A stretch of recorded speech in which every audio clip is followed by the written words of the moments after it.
The views and opinions expressed on this program are not necessarily those of the Accent Radio Network or the staff, management, and sponsors of this radio station.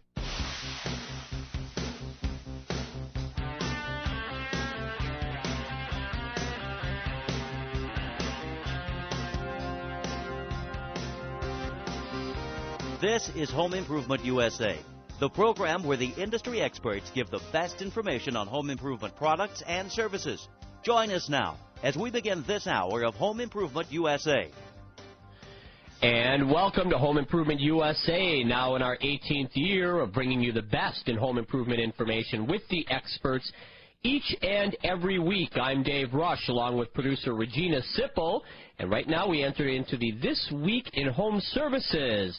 That's where we talk about different things in the home services industry. And right now we bring in, from a company called Inspect It First Property Inspection, Chris Earley. Chris, welcome to the program today. How are you?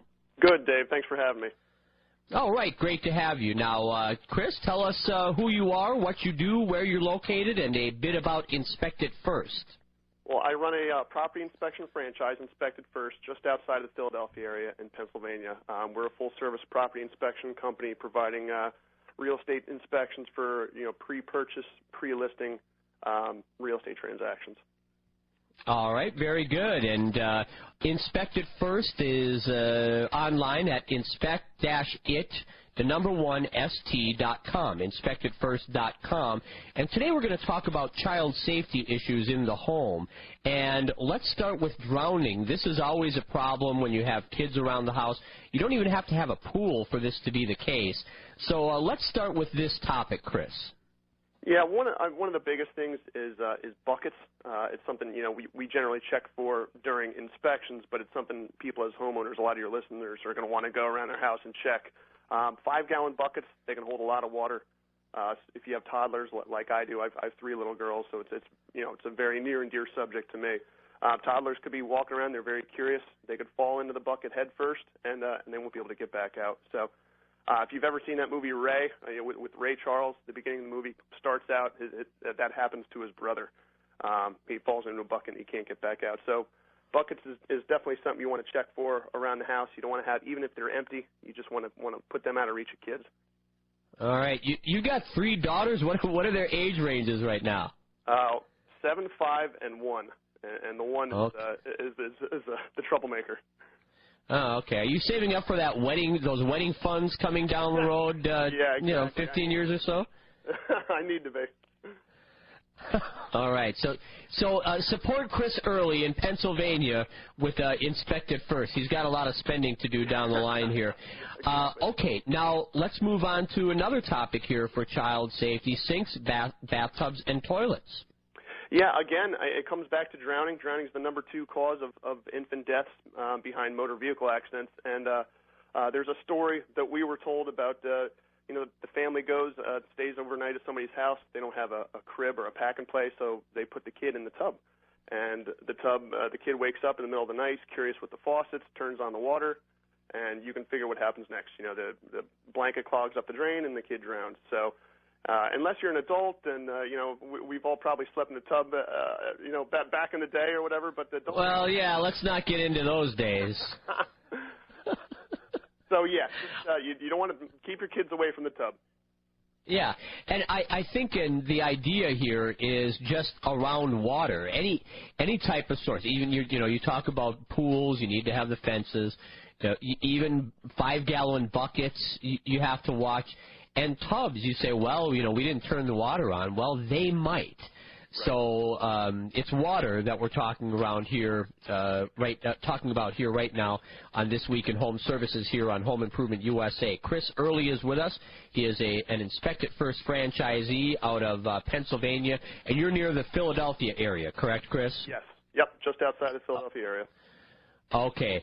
Let's move on to pools, spas, and fountains. One of the biggest things we check for in pools, we don't have a ton of pools up here in the Northeast, but a lot of people do have them. We check for a lot of the barriers going into around the pool. The biggest thing, one being pet doors. Some people have pet doors going out onto the deck, which leads to the pool. Obviously, you can see a kid going through the pet door. If you have a pet door, you want to make sure it's lockable, and you want to make sure you have a lock on it. Something else we check is actually basically an alarm on the door. So when the door's open, it sounds the alarm. So, if your kid opens the door and is going down the deck, you're going to hear that alarm. All right. A lot of the barriers around the pool too, as far as the fencing. I mean, every pool should be fenced in with child safety locks. So I mean, that's something we write up during a home inspection as well. Right, and the one thing here is that there's nothing like the adult supervision. With every safeguard in place, there's still an opportunity for an unfortunate circumstance. So just parents watching, and most parents, of course, are real good about this, right, Chris?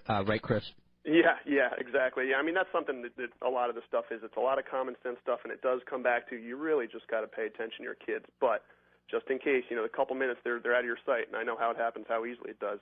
That's why these provisions need to be in place. Okay, now, garage doors. This has nothing to do with water, but it's an important aspect when it comes to child safety around the home. Right. It's a crushing hazard. I mean, when we do the home inspections, we check for two safety provisions, one being the beam detectors, and most of the new garage door openers have these. If you're at home now, you can go, or when you get home, your homework, go see if you have beam detectors. On either side of the rails for the garage door should be two little boxes, basically. When the garage door is coming down, I just stick my foot in front of it, and the garage door should reverse. They should be in place. Some of the older garage doors openers don't have them, but you can get like a retrofit kit, and you can add that onto them. The other one we check the garage door openers for is the resistance test.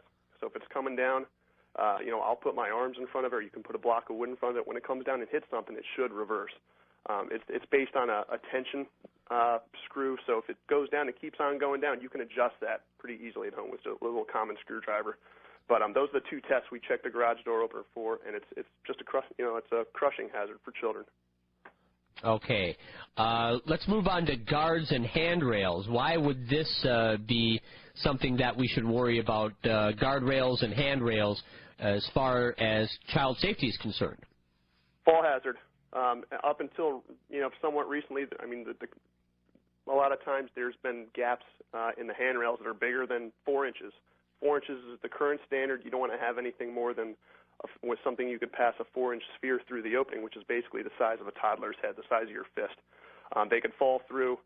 So, I mean, if you have something, a lot of the older homes were built with the handrails and they had a bigger gap. You could put a piece of plexiglass there, a piece of mesh, piece of netting of some sort to bring that up to current standards. Okay, Chris Earley with us from the Inspect It First franchise out near Philadelphia, Pennsylvania. And Inspect It First, their website, inspect-it, the number 1, and then st.com, inspectitfirst.com. They have franchises all over the United States. You can look on their website and find where there may be a franchise near you. And if somebody is thinking about having an Inspect It First representative come out, what's the process involved in working with someone from Inspect It First, Chris? Generally, they put a house under a contract, or a house or a commercial property of some sort under contract, and then they have a due diligence period, which is typically a week or two. I think it's 10 to 12 days out by me. And then they basically want to make sure they're not buying the money pit. They want to make sure that there's nothing that they missed during their initial walkthrough, and if there is, they want to figure out what it is, and and make sure that they're still okay with buying that property. So then they'd call us up, and we come out doing home inspections, generally 2, 3, 4 hours, depending on how big the house is and how old the house is. And then we produce a report, and the buyer can make a much more educated decision about whether or not they're going to purchase the house and for what cost. What is the cost range of an Inspect It First inspection? I know that varies from the size of the home, but what in general can people expect to pay? Our prices for a single-family home start around $350 and go up from there. Again, depending on how many bedrooms and bathrooms and how old the house is. Generally, houses that are older take a lot longer to inspect. We find a lot more issues with those things. So, but I would say $350 to $450, and then there's other services that people may elect to get, such as termite inspection or radon test. Radon's pretty prevalent out this way too, so we end up doing a lot of radon tests as well. All right, we're with Chris Earley from the Inspect It First franchise system, and you are listening to This Week in Home Services on Home Improvement USA. I'm Dave Rush along with producer Regina Sipple.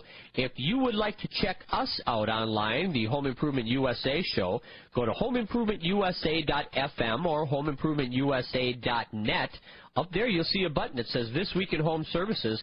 You can hear the most recent interview with people from the Inspect It First franchise, Pro Energy Consultants franchise, a lot of different areas of home services up there in that category, and we do this each week, so check it out online on our website, homeimprovementusa.fm or homeimprovementusa.net, and hear the most recent interviews of This Week in Home Services. I'm Dave Rush. We'll be back with a lot more on This Week in Home Services on Home Improvement USA. Have you heard about Roku? Roku is this amazing video player that adds enormous capabilities to any TV. Hundreds of thousands of people are using this silent, ham sandwich-sized box to stream audio and video content to their TV.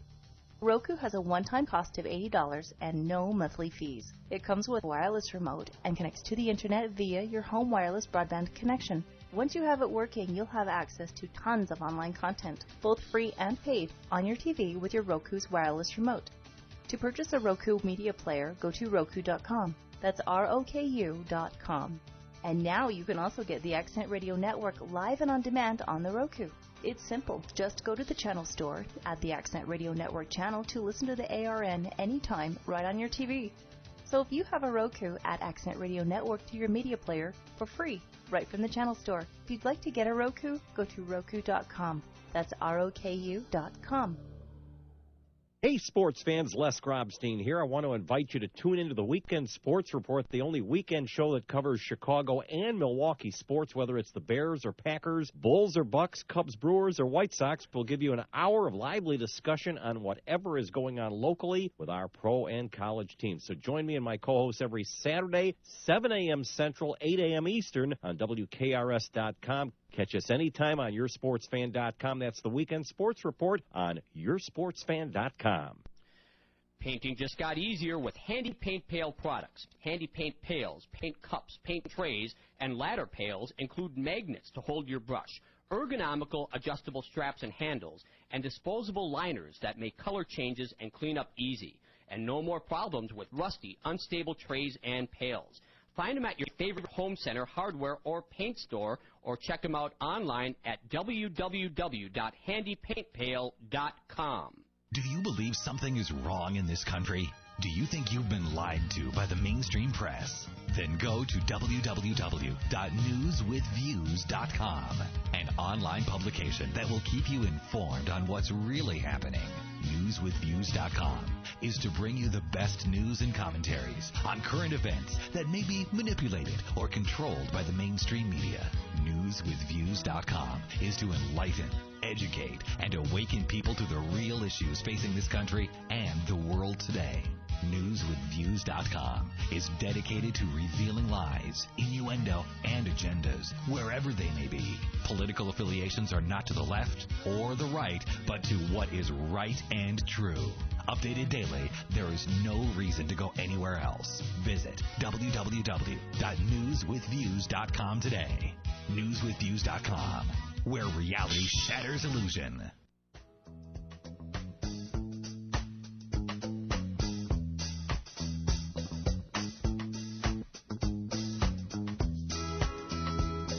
Back on the program, This Week in Home Services on Home Improvement USA. We can be heard on fine stations across the country like WKRS 1220 AM in Waukegan, Illinois. You can hear us at KNRJ out of Payson, Arizona, with translator stations in Glendale and Sunflower and Phoenix, Arizona. Also WLTG, Panama City, Florida, and all of the radio stations on the Home Improvement USA radio network. Glad to have you with us today. Chris Earley is with us right now. He is from the Inspect It First franchise system. And now we are going to continue with our discussion on child safety and get away from maybe the nuts and bolts of things and into some other things that you have to think about, including poisoning. Chris, how do you work to prevent, especially in a home inspection, the possibility of child poisoning? The biggest thing would be, again, setting up barriers. A lot of people will end up getting the cabinet latches to keep kids from getting in the poison. I mean, the easiest thing is to put them out of reach somehow. But there's different things you can put on the cabinets. You can put handles, protective handles on the doorknobs where you're going to keep that sort of stuff. But keeping things out of reach one way or another is the best way to do that. Okay, and also keeping that phone number for the Poison Control Center and having it easily accessible on the refrigerator or something. A lot of people do that, and that's important too. Yep. Let's move on to carbon monoxide poisoning. That kills about 300 people each year in the U.S. What does that have to do with child safety in the home? Well, carbon monoxide, it's a byproduct of anything you're burning, any fuel that you're burning, and you breathe enough of it in, you faint, you get headaches, you could throw up. I mean, eventually you could die. I mean, I'm sure everyone's heard of carbon monoxide poisoning. You know, people in a garage. But the way to prevent that is really easy. Buying a carbon monoxide detector. Current standards generally call for one per home, and you want to put it somewhere where you can hear it, but at the same time it's close to whatever in your home is producing the carbon monoxide, which would be your furnace, your heater of some sort. We have an oil furnace where I'm at. A lot of people have gas furnaces around here. So generally we look for them at the top of the basement stairs, and you could be just as easily as having a battery carbon monoxide detector similar to a smoke detector, and you want to test it similar to a smoke detector, and change the batteries twice a year. So the easy way to do that is put a carbon monoxide detector in the home. One thing that I do too is once in a while I find myself pulling the grill into the garage on a rainy day and grilling, and that's a no-no. And anytime you're grilling, you want to keep that combustible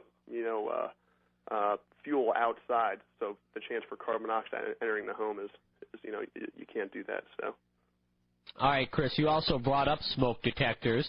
This is like the CO detectors, an important thing to have in the house. Let's touch on smoke detectors.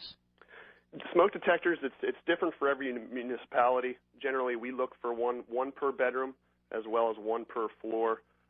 Some municipalities will call out them to be hardwired. We look for at least the battery-powered ones, and again, you should check those once a month. You should change out the batteries a couple times a year. And, but like I said, every municipality is a little bit different as far as what they require. Some of them around here just want one per floor. But, I mean, a minimum is one per floor. Now, when it comes to fire safety, the family should have a plan of sorts.